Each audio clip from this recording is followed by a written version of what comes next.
اے اللہ جو تڑپ رہے ہیں انہیں کعبہ دکھا دے، جو تڑپ رہے ہیں انہیں مدینہ دکھا دے۔ اے اللہ بڑے دن ہوئے تیرا گھر دیکھے، تیرے حبیب کا در دیکھے۔ اے اللہ تجھے غوث پاک کا واسطہ پیش کرتے ہیں، اے اللہ ہمیں جلدی جلدی مکے مدینے کی بعد اب حاضری عطا فرما۔ اے شفا دینے والے ہمارے سارے مریضوں کو شفا عطا فرما، جو قرضوں کے بوجھ تلے دب گئے انہیں قرضوں سے خلاصی عطا فرما۔ اے اللہ روٹھوں کو منا دے، بچھڑوں کو ملا دے۔ اے کریم تیرے خزانوں میں کمی نہیں مولا، آج سب کی جھولیوں میں برکتیں عطا فرما، سب کے رزق حلال میں برکت ڈال دے، رزق حرام سے ہم سب کو محفوظ فرما۔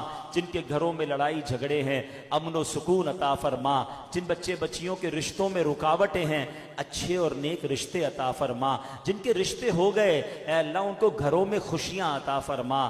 اے کریم مولا ہمیں حاسدوں کے حسد سے بچا لے، بد نظروں کی بد نظری سے بچا لے، شیطان کے شر سے بچا لے، جادو ٹونے آسیب سے بچا لے، زمینی آسمانی بلاؤں سے بچا لے۔ اے اللہ زلزلوں طوفانوں اور وائرسوں سے محفوظ فرما۔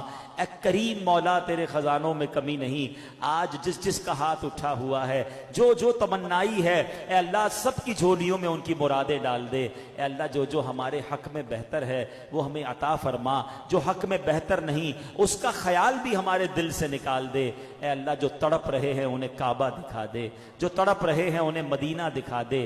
اے اللہ بڑے دن ہوئے تیرا گھر دیکھے، تیرے حبیب کا در دیکھے۔ اے اللہ تجھے غوث پاک کا واسطہ پیش کرتے ہیں، اے اللہ ہمیں جلدی جلدی مکے مدینے کی بعد اب حاضری عطا فرما۔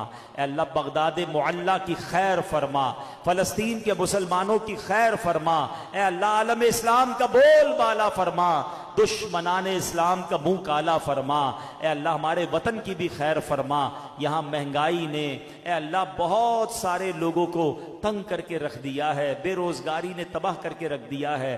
اے اللہ کئی لوگ وطن چھوڑ کر جا رہے ہیں، ہمارے وطن کو ایسا خوشحال کر دے مولا کہ یہاں بسنے والا ہر مسلمان خوشحالی والی برکت والی زندگی گزارے، وطن چھوڑ کر بیوی بچوں ماں باپ کو چھوڑ کر کہیں پیسے کمانے کے لیے نہ جانا پڑے۔ اے اللہ ہمیں ہمارے وطن میں ہی خوشحالی والی برکت والی زندگی عطا فرما، ہمارے وطن کو امن و سکون کا گہوارہ بنا۔ اے اللہ ہماری دعوت اسلامی کو ترقیاں اور عروج عطا فرما، بالخصوص حیدرآباد میں، سندھ میں